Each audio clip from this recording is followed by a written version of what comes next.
क्योंकि जैसे अभी आप लोगों ने गौर किया है कि जैसे जैसे हम इस गीत को गाते चले जा रहे, उसकी हजूरी बढ़ती जा रही। पता है क्यों?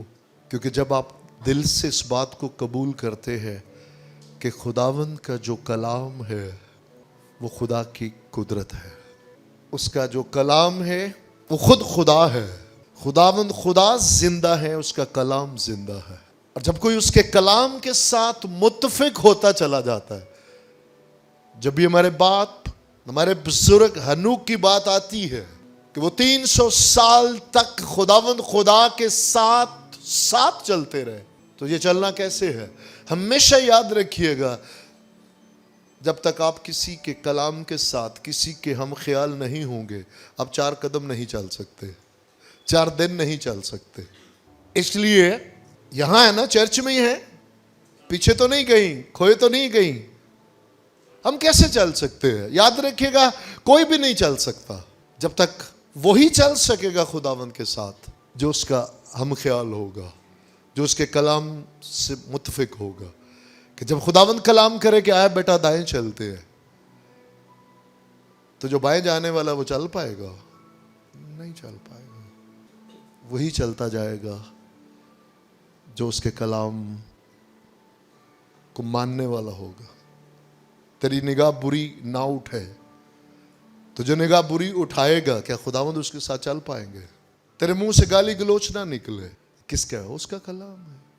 बहुत कुछ करने को बोला और बहुत कुछ ना करने को बोला, और इसके अंदर मेहरबानी की कि जो इंसान पुरानी उस इंसानियत में रहकर नहीं करने के काबिल था, उसे पूरा करने के लिए अपनी जान का फिदिया दिया। ये जो एहसास दिलाने की खिदमत है, रियलाइजेशन की खिदमत है, इसने बहुत रुलाया इन दिनों में, और ये आज जिंदगियों को बहुत ज्यादा यूथ को गुमराह कर रहा है।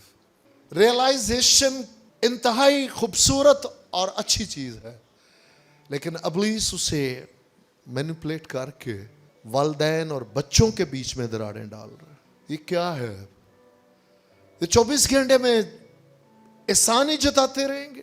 तुम गोद में थे, हमने तुम्हारे लिए ऐसा किया, बारिश थी, हम तुम्हारे लिए तब भी फीडर लेने के लिए सारे भीग गए।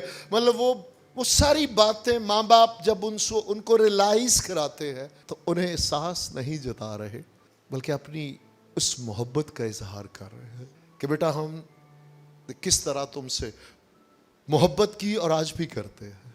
अब इसका जो पॉजिटिव इंपैक्ट है वो क्या आएगा कि अगर वो उसको पॉजिटिवली उस चीज को रिसीव करेंगे, तो क्या जब उन बातों को रिसीव कर रहे हैं, दैट्स मीन कि वो अपने माँ बाप की मोहब्बत को रिसीव कर रहे हैं, और जब वो अपने माँ बाप की मोहब्बत को रिसीव कर रहे हैं तो वो माँ बाप के करीब आ रहे हैं। लेकिन इसका दूसरा रुख जो इब्लीस आज हर घर के अंदर, हर यूथ के जवान बेटी और बेटों के दिमाग में डाल रहा है कि क्या तुम्हारे पे एहसान किया।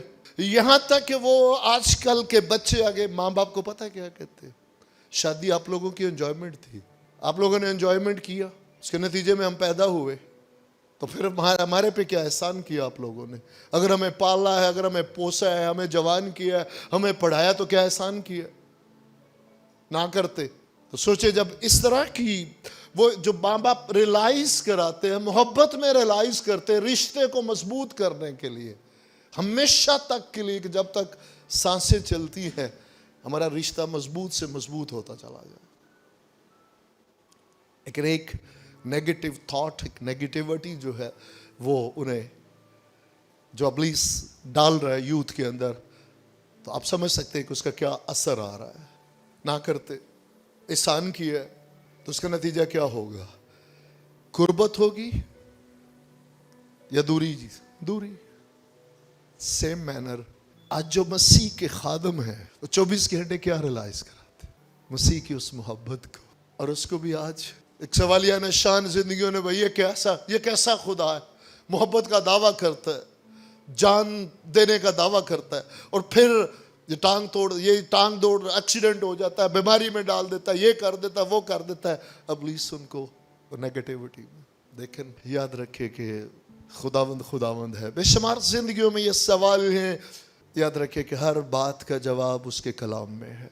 उसने कभी नहीं चाहा कि कोई हलाक हो, पहले दिन जो पहल छोड़ने की वो खुदावंद ने इंसान की तरफ पहल नहीं की। इंसान खुदावंद खुदा ने उसे अपने घर से बाद में निकाला। हमेशा याद रखना है, खुदावंद खुदा कभी भी इंसान को अपने घर से ना निकालते अगर खुदावंद खुदा को इंसान अपने दिल से ना निकालता। और फिर खुदावंद खुदा को इंसान को अपने घर से निकालना मजबूरी थी। ये खुदा की मोहब्बत है। बहुत कम लोग हैं जो इसे समझ पाते हैं या समझना चाहते हैं कि उस हालत में वहां रहकर अगर हयात के दरख्त में से खा लेता तो उस गुनहगार की हैसियत में वो हमेशा इब्लीस का फरजांदा, जहन्नम का बशिंदा होता। इसलिए खुशी के साथ नहीं, दुख के साथ बाहर किया ताकि अपने ठहराए हुए वक्त पर उसके गुनाहों का कफारा दे, उसे वापस उस हालत में लाए जो गुनाह से बेशतर थी, और फिर उसे हयात के दरख्त में से खाने का मौका दे।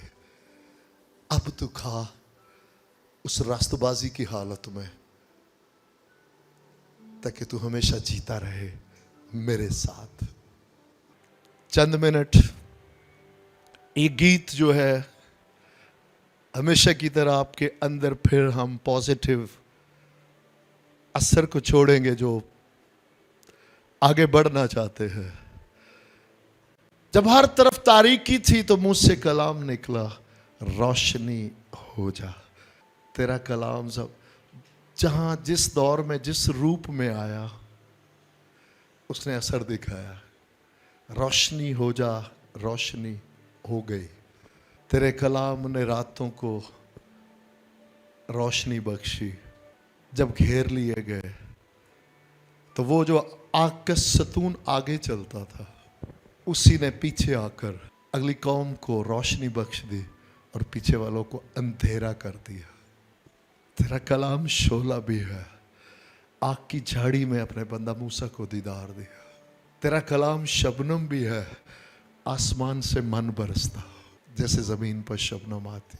और दुआ है कि फर्ज जब हम ये गीत गाने चलते हैं तो अगर वो सारे वाकयात मेरी जिंदगी, मेरी और आपकी रूह का हिस्सा बने तो फिर ये देखिए कि जैसे जैसे आप, क्योंकि आपके अंदर एक वाक्य, एक ऐसा आपके अंदर फक्त ये अल्फाज नहीं है, आपके अंदर ये सारा कुछ वकू पजीर हो जाएगा। आप उसका एक तजर्बा पाएंगे। झाड़ी में से उस कलाम वो आपकी जिंदगी में वो कलाम खुदावंद करेगा। वो औस पे मन आया, वो आसमानी गज़ा का मजा चख पाएंगे हम। खुदावंद ऊन तरह हो और सराउंडिंग सारी औस हो। तेरा कलाम शबनम भी है, किसी ने तजर्बा पाया है। और वो कौन है? वो हमारे बुजुर्ग जदून है। ये कैसे हो सकता है कि हम उस रूह में होकर, उस गहराई में जाकर उसकी वो परस्तिश करने वाले हो? तो वो जो तजर्बा उन्होंने हमारे बुजुर्ग जदून को दिया वो मुझे और आपको ना मिले। वो शोला आए और वो कुर्बानी को चट कर जाए और खुदावंद उसे अपना दीदार दे। किस रूप में? यहोवा सलोम, मैं तेरा पीस हूं, मैं तेरा शलोम, मैं तेरी रूह जान बदन शादमानी हूं, इत्मीनान हूं। चर्च खो जाया करे।